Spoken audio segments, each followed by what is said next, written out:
ಎಲ್ಲ ಪ್ರೀತಿಯ ವೀಕ್ಷಕರಿಗೆ ನಮಸ್ಕಾರ. ಮೂಢನಾದರೂ ಕಾಳಿದಾಸನು ಪ್ರೇಮ ಕಾವ್ಯದ ಶ್ರೇಷ್ಠನಾದನು. ಮುಂದಕ್ಕೆ ಕೆಲವರ ಎದೆಗಿದು ಸುಮಬಾಣ, ಹಲವರ ಬದುಕಿಗೆ ಹೊಸ ಪ್ರಾಣ, ಅಮರರ ಕತೆಗಿದು ವಿಷಬಾಣ, ಇದು ಉಂಟಾಗುವ ಕ್ಷಣ ಹರೆಯದ ಕಣ್ಣಲ್ಲಿ ವಿಸ್ಮಯ ಲೋಕಗಳು ಅಂತ. ಎಂಥ ವರ್ಣನೆ ಪ್ರೀತಿ ಬಗ್ಗೆ, ಓವರ್ ಆಲ್ ಪ್ರೀತಿ ಬಗ್ಗೆ. ಬ್ಯೂಟಿಫುಲ್ ಹಾಡು. ಒಬ್ಬ ಸಾಹಿತಿ 4 ಗೋಡೆ ಮಧ್ಯೆ ಕೂತಿರ್ತಾನೆ ಅನ್ಕೊಳ್ಳಿ, ಇಲ್ಲ ಪ್ರಕೃತಿ ಮಧ್ಯೆ ಕೂತಿರ್ತಾನೆ ಅನ್ಕೊಳ್ಳಿ. ಸನ್ನಿವೇಶ ಕೇಳಿದಾಗ ತಕ್ಷಣ ಆತ ಪ್ರೇಮಿ ಆಗಬೇಕು, ವಿರಹಿ ಆಗಬೇಕು, ದ್ವೇಷಿ ಆಗಬೇಕು, ಅಸೂಯೆ ಪಟ್ಕೋಬೇಕು, ಕೋಪಿಷ್ಟ ಆಗಬೇಕು, ಹಾಸ್ಯ ಮಾಡಬೇಕು, ಲಾಸ್ಯ ಮಾಡಬೇಕು, ಎಲ್ಲ ಒಬ್ಬ ಸಾಹಿತಿ ಕೃತಕವಾಗಿ ಆಗಬೇಕು. ಆವಾಗಲೇ ಇಂಥ ಸಾಹಿತ್ಯ ಉಟ್ಕೊಳಕ್ಕೆ ಸಾಧ್ಯ, ಇಂಥ ಸಾಹಿತ್ಯದ ಕೃಷಿ ಸಾಧ್ಯ. ಸಾಹಿತಿಗಳದಾಗಲೇಬೇಕಲ್ಲ, ಕೃತಕವಾಗಿ ಅದಾಗಲೇಬೇಕಲ್ಲ ಅವರು. ಈಗ ಡೈರೆಕ್ಟರ್ ಸನ್ನಿವೇಶ ಹೇಳೋದು ಇಮ್ಯಾಜಿನ್ ಮಾಡಬೇಕು ಇವರಲ್ವಾ. ಪುರಾಣ, ಇತಿಹಾಸ, ಪ್ರೇಮ, ಪ್ರೀತಿ ಏನೇ ತಗೊಳ್ಳಿ, ಇವರು ಅದಕ್ಕೆ ಏನಂತ ತನ್ನನ್ನು ತಾನು ಒಗಿಸ್ಕೋಬೇಕು. 1996 ಬರೋ ಸಿನಿಮಾ ವೀರಭದ್ರ. ನಂಜುಂಡೇಗೌಡರು ಡೈರೆಕ್ಟ್ರು, ಅವರು ಮೂಲತಃ ಹಾಸನದವರು. ಈ ಸಿನಿಮಾದ ಕತೆ, ಸಾಹಿತ್ಯ, ಸಂಭಾಷಣೆ, ಮ್ಯೂಸಿಕ್ಕು ಇಷ್ಟು ಹಂಸಲೇಖ ಅವರು. ಇದನ್ನ ಒಂದು 10-12 ದಿನ ಹಾಸನದಲ್ಲಿ ಹಂಸಲೇಖ ಅವರು ಒಂದು ಹೋಟೆಲಲ್ಲಿ ಕೂತ್ಕೊಂಡು ಕಂಪೋಸಿಂಗು, ಲಿರಿಕ್ಸ್ ಎಲ್ಲ ಬರೀತಾರೆ. ಆ ಒಂದು ಸಂಭಾಷಣೆ ಕೂಡ ಅಲ್ಲೇ ಬರೀತಾರೆ ಹಾಸನದಲ್ಲಿ. ಯಾಕೆಂದರೆ ಡೈರೆಕ್ಟ್ರು ಮೂಲತಃ ಹಾಸನದವರು, ಅಲ್ಲಿ ರೂಮ್ ಮಾಡಿಕೊಟ್ಟಿರ್ತಾರೆ. ಹಂಸಲೇಖ ಅವ್ರ ಜೊತೆ ಶಿಷ್ಯನಾಗಿ ಕೆ ಕಲ್ಯಾಣ್ ಅವ್ರು ಹೋಗಿರ್ತಾರೆ. ಹಂಸಲೇಖ ಅವರು ಸಂಭಾಷಣೆ ಹೇಳಿದ್ನೆಲ್ಲ ಕಲ್ಯಾಣ್ ಅವ್ರು ಬರ್ಕೊಳ್ಳೋದು, ಸಾಹಿತ್ಯ ಕೂಡ ಬರ್ಕೊಳ್ಳೋದು, ಕೆಲವೊಂದು ಕಲ್ಯಾಣ್ ಅವರು ಸಾಲುಗಳು ಹೇಳೋದು, ಡಿಸ್ಕಸ್ ಮಾಡ್ಕೊಂಡು ಆಗುತ್ತೆ. ಒಳ್ಳೆ ಹಾಡು ಮಾಡ್ಕೊಂಡು ಬರ್ತಾರೆ. ಆ ಕಂಪೋಸಿಂಗ್ ಎಲ್ಲ ಅಲ್ಲೇ ಮಾಡಿ ಬರೋದು. ಆನಂತರ ಇಲ್ಲಿ ಬಂದು ಅದು ರೆಕಾರ್ಡಿಂಗ್ ಎಲ್ಲ ಆಗುತ್ತೆ. SPB ಅವರು, ಮನು, ಎಸ್ ಜಾನಕಿ ಅವರು, LN ಶಾಸ್ತ್ರಿ ಅವರು, ರಾಜೇಶ್ ಕೃಷ್ಣನ್ ಅವರು, ಚಂದ್ರಿಕಾ ಗುರುರಾಜ್ ಅವರು, ಸುಲೋಚನಾ ಅವರು, ಲತಾ ಹಂಸಲೇಖ ಅವರು, ಎಷ್ಟು ಗಾಯಕಿಯರು ಹಾಡಿದರು. ಇಲ್ಲಿ ಒಂದು ವಿಷಯ ಹೇಳಬೇಕು. ಸುಲೋಚನಾ ಇವತ್ತು ನೆನೆಸ್ಕೋಬೇಕು ಅವ್ರನ್ನ, ನಮ್ಮೊಂದಿಗಿಲ್ಲ ಈಗ ಅವರು. ಅಶ್ವಥ್ ಅವರ ಸಂಗೀತದಲ್ಲಿ ರತ್ನಮಾಲ ಪ್ರಕಾಶ್ ಅವ್ರ ಜೊತೆ ಎಲ್ಲ ತುಂಬ ಭಾವಗೀತೆಗಳು ಹಾಡಿದ್ದಾರೆ, ಸಿನಿಮಾ ಗೀತೆಗಳು ಕೂಡ ಹಾಡಿದ್ದಾರೆ. ತುಂಬ ಹಾಡದೆ ಹೋದ್ರು, ಒಳ್ಳೆ ಹಾಡುಗಳನ್ನ ಹಾಡಿದರು. ಈ ವೀರಭದ್ರ ಬರೋ ಟೈಮಿಗೆ ಅವರು ಬಾಂಬೆಲಿ ನೆಲೆಸಿರ್ತಾರೆ. ಅವ್ರು ಕಾಲ್ ಮಾಡಿದಾಗ ಹಂಸಲೇಖ ಅವ್ರು ರೇಗಿಸ್ತಾರೆ, ಏನು ಮೇಡಮ್ ನಿಮಗೆ ಕನ್ನಡ ಹಾಡು ಬೇಡವಾ, ಹಾಡಲ್ವಾ ಅಂತ. ನೀವು ಅವಕಾಶ ಕೊಟ್ಟರೆ ಬರ್ತೀನಿ ಅಂತಾರೆ, ಒಂದು ಹಾಡು ಹಾಡಿ ಬನ್ನಿ ಅಂತಾರೆ. ಹಾಗೆ ಬರ್ತಾರೆ ಬಾಂಬೆಯಿಂದ. ನನಗೆ ಬಂದ ಮಾಹಿತಿ ಪ್ರಕಾರ ಸುಲೋಚನಾ ಮೇಡಮ್ದು ಕೊನೆಯ ಕನ್ನಡ ಗೀತೆ ವೀರಭದ್ರ 96ಅಲ್ಲಿ. ನಿಮಗೆ ಯಾವುದಾದ್ರೂ ವೀಕ್ಷಕರಿಗೆ ಗೊತ್ತಿದ್ದರೆ, ಆ ನಂತರ ಯಾವುದಾದ್ರು ಸುಲೋಚನಾ ಮೇಡಮ್ ಹಾಡಿದರೆ ಕಮೆಂಟ್ಲಿ ಹಾಕಿ, ನಾವು ತಿಳ್ಕೊತೀವಿ. ಯಾಕೆಂದರೆ ಮಾಹಿತಿ ತಿಳ್ಕೊಂಡಷ್ಟು ಮುಗಿಯಲ್ಲ. ಆದರೆ ನನಗೆ ಬಂದ ಮಾಹಿತಿ ಪ್ರಕಾರ ಇದು ಕೊನೆ ಹಾಡು ಅಂತ ಹೇಳಿದ್ರು. ಒಂದು ಹಾಡಿದೆ ಹಾಲಪ್ಪ ಹಾಲಪ್ಪ ಅಂತ, ಅದು ಮೇಲ್ ಸಿಂಗರ್ ರಾಜೇಶ್ ಕೃಷ್ಣನ್ ಅವರು, ಫೀಮೇಲು ಸುಲೋಚನಾ ಅವರು, ಲತಾ ಹಂಸಲೇಖ ಅವರು, ಚಂದ್ರಿಕಾ ಗುರುರಾಜ್ ಅವರು ಎಲ್ಲರೂ ಸೇರಿ ಹಾಡಿದ್ದಾರೆ. ಸುಲೋಚನಾ ಅವರು ಬರ್ತಾರೆ, ಹಾಡ್ತಾರೆ, ಸ್ವಲ್ಪ ಬೇಜಾರಾಗುತ್ತೆ. ಫುಲ್ ಸಾಂಗ್ ಕೊಡ್ತೀನಿ ಅಂತ ಹೇಳಿದ್ರೆ ನೀವು ಇಷ್ಟು ಕೊಟ್ಬಿಟ್ರಲ್ಲ, ನಾವು 3 ಜನ ಆಡಿದ್ದೀವಿ ಇಲ್ಲಿ ಅಂತ. ಆದರೆ ಹಂಸಲೇಖ ಅವ್ರು ಹೇಳ್ತಾರೆ, ಇಲ್ಲ ಮುಂದಕ್ಕೆ ಕೊಡ್ತೀನಮ್ಮ, ಖಂಡಿತ ಕರಿತೀನಿ ಅಂತಾರೆ. ಆಮೇಲೆ ಅವರು ಬಾಂಬೆಗೆ ಮತ್ತೆ ಹೋಗ್ತಾರೆ, ಅಲ್ಲಿ ಕಿಡ್ನಿ ವೈಫಲ್ಯದಿಂದ ತಿರ್ಕೋತಾರೆ ಅಂತ ಮಾಹಿತಿ ಬರುತ್ತೆ. ನಮ್ಮೊಂದಿಗೆ ಇಲ್ಲ ಈಗ ಅವರು.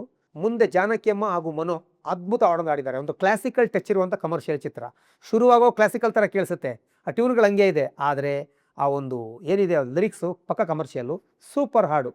ಕೋಟಿ ಕೋಟಿ ಕವನ, ರಾಶಿ ರಾಶಿ ಕಾವ್ಯ ಅಂತ.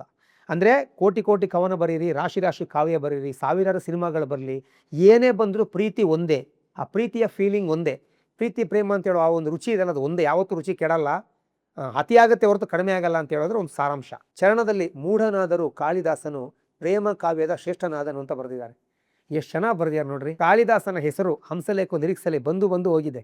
ಕಾಳಿದಾಸನ ಪ್ರೇಮ ಗೀತೆಯೋ ಯುಗಪುರುಷದಲ್ಲಿ, ಕಾಳಿದಾಸ ಕುರಿಕಾದ ಆಮೇಲಾತ ಏನಾದ, ಕಾಳಿ ಪ್ರೀತಿ ನೀಡಿದಳು ಕಾವ್ಯಕ್ಕೆ ಮಹಾಗುರುವಾದ. ಪಟೇಲದಲ್ಲಿ ಬ್ರಹ್ಮದೇವ ಅರೆದ ಕಾಳಿದಾಸ ಸುರಿದ, ದೇವದಾಸ ಕುಡಿದ ಪ್ರೀತಿ ಮಧುರಸ. ಯಾರೇನೇನು ಚೆಲುವೇಲಿ ಕಾಳಿದಾಸನು ಪ್ರೇಮ ಕಾವ್ಯದ ಶ್ರೇಷ್ಠನಾದನು. ವೀರಭದ್ರದಲ್ಲಿ ಕಾಳಿದಾಸನೇ ರಸ್ತೆ ಆಗೋವನೇ, ಪ್ರೀತಿ ಮಾಡೋರಿಗೆ ಸರಿ ದಾರಿ ತೋರ್ತಾನೆ. ನೆನಪಿರಲಿ ಈ ರೀತಿ ಕಾಳಿದಾಸನ ಹೆಸರು ಹಂಸಲೇಖ ಅವರಿಗೆ ತುಂಬ ಇಷ್ಟ. ಆ ಪ್ರೀತಿ ಬಗ್ಗೆ ಬಂದಾಗ ಬರೆದು ಬಿಡೋರು. ಪ್ರೀತಿ ಏನೆಲ್ಲ ಮಾಡಿಸಿದೆ, ಹಲವರ ಬದುಕಿಗೆ ಹೊಸ ಪ್ರಾಣ ನೀಡಿದೆ, ಸುಮ ಬಾಣ ನೀಡಿದೆ, ವಿಷಪ್ರಾಣ ಆಗಿದೆ. ಅಂದರೆ ಪ್ರೀತಿ ಮಾಡಿ ಸತ್ತವ್ರ ಬಗ್ಗೆ, ಆ ಪ್ರಾಣ ಕಳ್ಕೊಂಡವ್ರ ಬಗ್ಗೆ. ಅದೇ ರೀತಿ ಇದು ಉಂಟಾಗುವ ಕ್ಷಣ ಹರೆಯದ ಕಣ್ಣಲ್ಲಿ ವಿಸ್ಮಯ ಲೋಕಗಳು. ಅಂದರೆ ಅಷ್ಟೊಂದು ಪ್ರೀತಿ ಅಷ್ಟು ಪವಿತ್ರ, ಅದನ್ನ ಪವಿತ್ರತೆಯಿಂದ ನೋಡಿ ಅಂತ ಹೇಳೋದನ್ನ ಆ ರೀತಿ ಹೇಳಿದ್ದಾರೆ. ಒಂದು ವಿಸ್ಮಯ ಥರ ಕಾಣುತ್ತೆ ನಿಮಗೆ, ಒಂದು ಆಶ್ಚರ್ಯ ಆಗುತ್ತೆ ಅಂತ.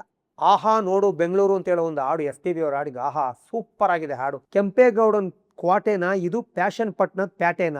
ಎಷ್ಟು ಚೆನ್ನಾಗಿದೆ ನೋಡಿ, ಪಕ್ಕ ಹಳ್ಳಿ ಭಾಷೆನ ಬರ್ತಿತ್ತು. ಬಸ್ರಿ ಥರ ಬಸ್ಸು ಭಾರ ತಡ್ಕೊಂಡು ಹೋಗೋದು ನೋಡೋಣ ಅಂತ. ಅಂದರೆ ಸಿಟಿ ಬಸ್ಸು ತುಂಬ ಫುಟ್ಪಾತ್ ನೇತಾಡ್ತಾ ಇರ್ತಾರೆ, ಅಷ್ಟು ರಶ್ ಇರುತ್ತೆ, ಬಸ್ರಿ ಥರ ಅಂತ. ಕಾಲೇಜ್ ಒಳಗೂ ಬಂದವರೆಲ್ಲ ಕಾಂಪೌಂಡ್ ಒಳಗೆ ನೋಡೋಣ. ಕಾಲೇಜಿಗೆ ಹೋಗ್ತಾರೆ, ಕಾಂಪೌಂಡ್ಲಿ ಕೂತ್ಕೋತಾರೆ, ಹೆಣ್ಮಕ್ಳನ್ನ ಚುಡಾಯಿಸ್ತಾರೆ, ಇದು ಮಾಡ್ತಾರೆ ಕಾಲೇಜಲ್ಲಲ್ವಾ, ಕಾಮನ್ನು. ಅದನ್ನ ಬರೆದಿದ್ದಾರೆ. ವಿಧಾನಸೌಧದ ಸುತ್ತ ನಿತ್ಯ ಬೇಡೋ ಜನ ನೋಡೋಣ, ಆ ಬೇಡೋ ಜನನ ತಡೆಯೋಕ್ಕೆ ಪೊಲೀಸ್ ನೋಡೋಣ ಅಂತ. ವಿಧಾನಸೌಧನ ಕಲ್ಲಲ್ಲಿ ಯಾಕೆ ಕಟ್ಟಿದ್ದಾರೆ ಗೊತ್ತಾ? ಕಲ್ಲು ಹೊಡೆದ್ರೆ ತಡ್ಕೊಳ್ಳಿ ಅಂತ ಕಟ್ಟಿದ್ದಾರೆ ಅಂತ ಹೇಳೋದನ್ನ ಹಾಡಲ್ಲಿ ಹೇಳಿದ್ದಾರೆ. ಎಸ್ ಪಿ ಅವರನ್ನ ಸಖತ್ತಾಗಿ ಆಡಿದ್ದಾರೆ. ಒಂದು ಕಾಮಿಡಿಯಾಗಿ ಬೆಂಗಳೂರು ಇನ್ನೊಂದು ಮುಖ ಹೇಗಿದೆ ಬೆಂಗಳೂರು ಅಂತ ಹೇಳೋದನ್ನ ಆಗಲೇ ಹೇಳಿದ್ರು. ನೋಡಿ, ಮೊದಲೇ ಹೇಳಿದ್ದೆ, ಒಬ್ಬ ಸಾಹಿತಿ ವಿರಹಿ ಆಗಬೇಕು, ಪ್ರೇಮಿ ಆಗಬೇಕು, ಎಲ್ಲ ಆಗಬೇಕು ಅಂತ ಒಂದು ಒಳ್ಳೆ ಹಾಡು ಬರೆದ್ರು ಇಲ್ಲಿ. ಒಂದು ವಿರಹ ಗೀತೆ ಅಂತ ಹೇಳ್ಬೋದು. ನೀನಾದರೂ ಹೇಳಲಿಲ್ಲ, ನಾನಾದರೂ ಕೇಳಲಿಲ್ಲ ಅಂತ. ಸೂಪರ್ ಹಾಡು. ಇದನ್ನೆಲ್ಲ ಕಲ್ಯಾಣ್ ಸರ್ ನನಗೆ ಹೇಳಿದ್ದಾರೆ. 2 ಗಂಟೆಗೆ ಬರೆದುಬಿಟ್ರಂತೆ, ಹಿಂಗೆ ಬರ್ದಾಕ್ಬಿಟ್ರಂತೆ. ಆ ಸಂಭಾಷಣೆ ಎಲ್ಲ ಬರೆದ ಮೇಲೆ ಸಾಹಿತ್ಯ ಶುರು ಮಾಡಿದ್ದು ಬರೆಯೋಕ್ಕೆ. ಸಖತ್ತಾಗಿ ಬರೆದ್ರಂತೆ ಬೇಗ ಬೇಗ. ಕೈ ಸನ್ನೆ ಕಾಣಲಿಲ್ಲ, ಕಣ್ಸನ್ನೆ ನೋಡಲಿಲ್ಲ, ತುಂಬಿದ್ದ ಅಂತರಂಗ ತುಳುಕಾಡಿಯೂ ಬಾಯಿಂದ ಚೆಲ್ಲಲಿಲ್ಲ ಅಂತ. ನಿನ್ನ ಪ್ರೀತಿ ಏನುಂಟು ಹೇಳ್ಕೊಳಕ್ಕಾಗಿಲ್ಲ, ನೀನೇನು ಮರೆಯಾದೆ, ನಾನು ಒಂಟಿ ಮರವಾದೆ, ನಾನು ಒಂಟಿಗೆ ನಾನು ಒಂಟಿ ಮರವಾದೆ ಅಂತ ಬರೆದಿದ್ದಾರೆ. ಬಾಳೆಲ್ಲ ತುಂಬಿಕೊಂಡ ಏಕಾಂತಕ್ಕೆ ಲೇಸಾದ ಜೊತೆಯಾದೆ, ನೀನು ಮಾಸದ ನೆನಪಾದೆ, ಯಾವತ್ತು ನಿನ್ನ ನೆನಪು ಮಾಸಲ್ಲ, ಅದಾಗೆ ಇರುತ್ತೆ ಅಂತ ಹೇಳೋದನ್ನ ಒಂದು ಸ್ಯಾಡ್ ಸಾಂಗ್, ಅದು ಒಂದು ಫೀಲಿಂಗ್ ಸಾಂಗ್ ಅಂತಾರೆ, ಆ ರೀತಿ ಮಾಡಿದ್ದಾರೆ. ಸೂಪರ್ ಹಾಡದು. ಇನ್ನೊಂದು ಹಾಡಿದೆ, ಎಲ್ ಎನ್ ಶಾಸ್ತ್ರಿ ಅವರು, ರಾಜಕೃಷ್ಣನ್ ಅವರು, ಚಂದ್ರಿಕಾ ಗುರುರಾಜ್ ಅವರು ಎಲ್ಲ ಸೇರಿ ಒಂದು ಕೋರಸ್ಸು ಎಲ್ಲ ಸೇರಿ ಹಾಡಿದ್ದಾರೆ. ಓಟಿಗೆ ಬಂದು ಸೀಟಿಗೆ ಬಂದು ಊರಿಗೆ ಬರೋನು ಅಂತ. ರಾಜಕೀಯದವರು ಭಾಷೆ ತಗೊಂಡು ಮಾತು ತಗೊಂಡು ಏನು ಮಾಡಲ್ವಲ್ಲ, ಬರುವಾಗ ಕಾಲ್ ಕೈ ಹಿಡಿತಾರೆ, ನಿಮ್ಮ ಊರಿಗೆ ಹೆಂಗೆ ಮಾಡ್ತೀನಿ ಹಿಂಗೆ ಮಾಡ್ತೀನಿ ಅಂತಾರೆ, ಆಮೇಲೆ ಬರದೇ ಇಲ್ಲ ಊರ ಕಡೆ ಅಂತ ಹೇಳೋದನ್ನ ಸಖತ್ತಾಗಿ ಬರ್ದಿದ್ದಾರೆ ಹಾಡು. ಮೋಜು ನೋಡಿರಣ್ಣ ಮೋಜು ನೋಡಿರಿ, ಮಂತ್ರಿಯ ಮೋಜು ನೋಡಿರಿ ಅಂತ. ಅಂದರೆ ಮಂತ್ರಿಗಳ ಓಟ್ ತಗೊಂಡು ಆ ಒಂದು ಗದ್ದುಗೆ ಗೇರಿದ ಮೇಲೆ ನಮ್ಮನ್ನು ಮರ್ತು ಬಿಡ್ತಾರೆ ಅಂತ ಹೇಳೋದು. ಗೆದ್ದು ಹೋಗಿ ಗದ್ದುಗೇಲಿ ಮೆದ್ದು ಮಲಗಿದ, ನಿದ್ದೆಯಲ್ಲೂ ಗಂಟು ಮಾಡೋ ಕನಸು ನೋಡಿದ. ಕಳ್ತನ ಮಾಡಬೇಕು, ದುಡ್ಡು ಮಾಡಬೇಕು, ಭ್ರಷ್ಟಾಚಾರ ಮಾಡಬೇಕು ಅಂತ ಹೇಳೋದೇ ಕನಸ್ಕಂತಾನೆ ಹೊರತು ಸಮಾಜ ಸೇವೆ ಮಾಡಬೇಕು ಅಂತ ಅವ್ನ ಮನಸ್ಸಲ್ಲಿ ಬರೋದೇ ಇಲ್ಲ ಅಂತ ಹೇಳೋದನ್ನ ಬರೆದಿದ್ದಾರೆ. ಇವಿಷ್ಟು ವೀರಭದ್ರ ಸಿನಿಮಾದ ಹಾಡುಗಳ ಬಗ್ಗೆ ಮಾಹಿತಿ. ಎಲ್ಲ ಆಸರದಲ್ಲಿ ಸೃಷ್ಟಿಯಾಗೋದು. ಪೂರ್ತಿ ಕೆಲಸ ಇಲ್ಲೇ ಮಾಡ್ಕೊಬಂದು ಆಮೇಲೆ ಈ ಸಿನಿಮಾ ಇಲ್ಲಿ ಶೂಟ್ ಮಾಡ್ತಾರೆ. ತುಂಬ ಚೆನ್ನಾಗಿದ್ದಂಥ ಸಿನಿಮಾ ಇದೆ ಆ್ಯಕ್ಚುಲಿ. ಹಂಸಲೇಖ ಅವ್ರು ಕತೆ ಮಾಡಿದ್ರೆ ಅಲ್ಲಿ ಲವ್ ಇರುತ್ತೆ, ಒಂದು ಎಮೋಷನ್ ಇರುತ್ತೆ, ರಾಜಕೀಯ ಇರುತ್ತೆ, ಎಲ್ಲ ಆಯಾಮಗಳು ಮಾಡ್ತಾರೆ ಅವ್ರು. ಟೋಟಲಿ ಒಂದು ಕಮರ್ಷಿಯಲ್ ಚಿತ್ರ. ಈಗ ವೀರಭದ್ರ ಸಿನಿಮಾದ ಹಾಡುಗಳನ್ನ ಕೇಳಿ ಎಂಜಾಯ್ ಮಾಡಿ. Thank you.